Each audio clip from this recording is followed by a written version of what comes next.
about freedom. They don't care anything about us. But they will use anybody they can to their advantage. And in this particular case, I think Rand is playing right into their hand. I really do. And I think that that's a great observation on behalf of your father. And I think that he's learned that through a lot of life experience. And I say that to you, what is Rand going to do now for the next 4 years? Let's just assume that Romney gets elected. What is Rand going to do? Rand is going to have to toe the line for Mitt Romney. I mean, he's already come out. He's publicly endorsed him. He has identified himself with him now. He's part of the establishment position, the lesser of two evils, and we're going to go with the Republican no matter what. We all know what Romney's like, but we're going to go with him anyway because he's a Republican. So what's he going to do for the next 4 years? Where's the message of freedom going to come from? Where's the Dr. No message going to come from for the next 4 years? Ron Paul's retiring from Congress. And we got some good guys that may be going up there. Steve Stockman's down there in Charlie Wilson's district, and it looks like he might win, and he'll be a good voice for us from Texas. But, I mean, you just don't replace Ron Paul in one session. Who's going to be the voice of freedom? Who's going to be the voice of constitutional government on Capitol Hill with Ron Paul gone and Rand Paul in the back pocket of Mitt Romney for 4 years? I mean, you see, he's been muted. He's been neutered for 4 years. He's going to have to toe the line. He can't come out now and say, oh, I disagree with that, and I disagree with this, and I oppose this war, and I'm against this war. He's going to have to go along with Mitt Romney and whatever Mitt Romney says. So that will effectively have taken out the standard bearer, or at least the name of the standard bearer that was out front on behalf of all of us who believe in constitutional government for the last 2.5 decades. Yeah, all that's now gone. So I think it is a net loss for freedom-loving people, constitutionalists, libertarian-minded conservatives, etc. And it is a net gain for the globalists, the New World Order types. Exactly. It is, and it's so sad. And I begged them Friday and over the weekend to come out and just explain to people, hey, we know it's not perfect, and criticize Romney some and say we're going to be steadfast. But I've already seen them change course, especially Rand, on so many issues. Ron's talking about not even going now to the big, counter event they were going to have. I mean, the word is, I was told this by high-level Republicans, that they've told Rand he may get the VP. I think they're going to betray him. Maybe they don't need to. He's shown, like you said, it's like Darth Vader. It's like Anakin Skywalker becoming Darth Vader. And I don't think Rand Paul even realizes this yet. And I guess he was an eye doctor. He didn't have the passion his dad did to try to get into politics immediately. I remember 10 years ago getting Rand on, campaigning for his dad. I'd talked to him a few times.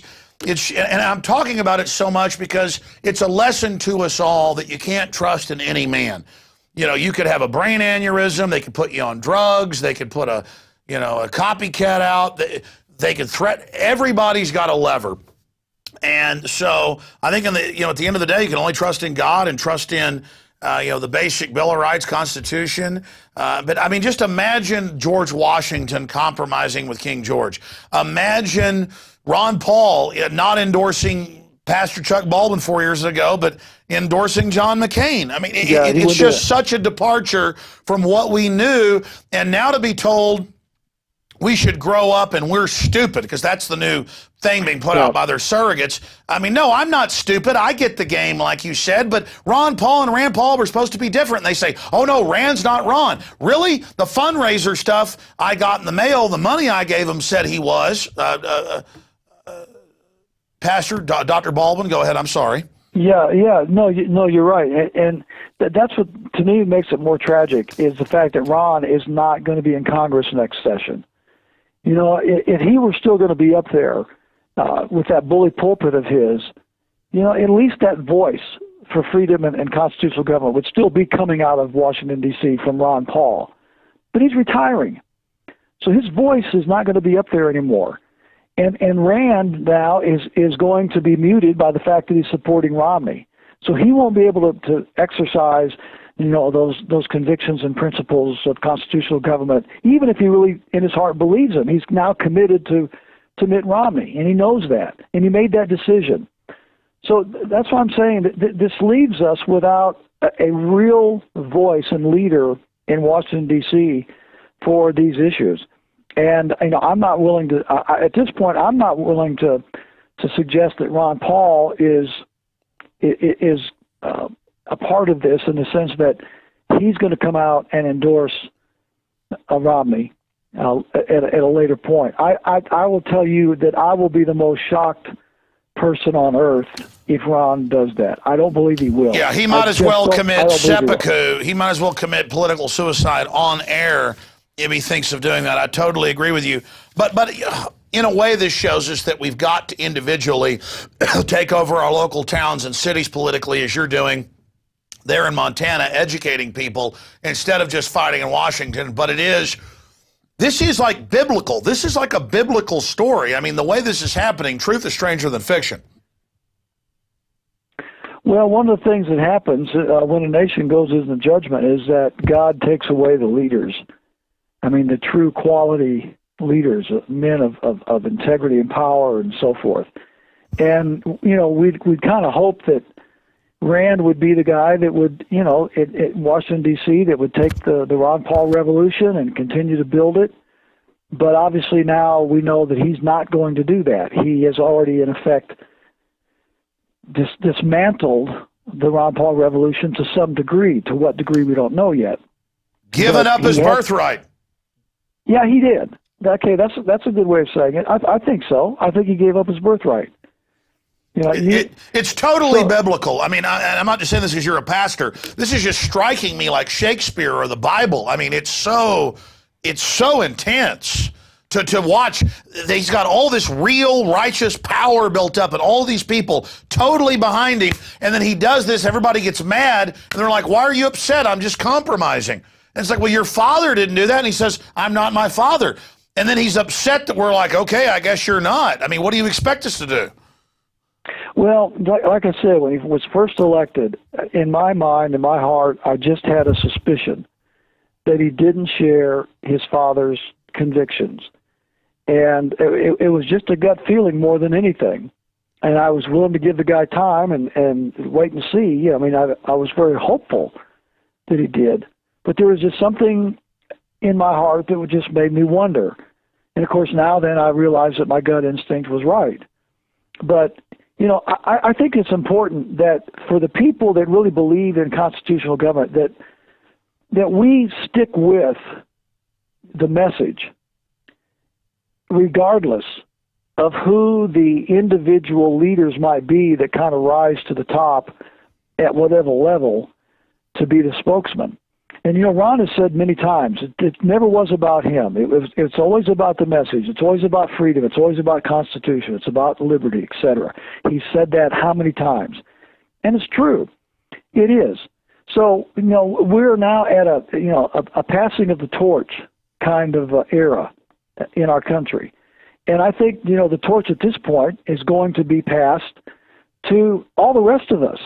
No, I agree. I think this can be actually a big win in the final equation where people realize, hey, Ron Paul's not going to do it all. You're going to have to do it. And this country is going into a very, very dark time.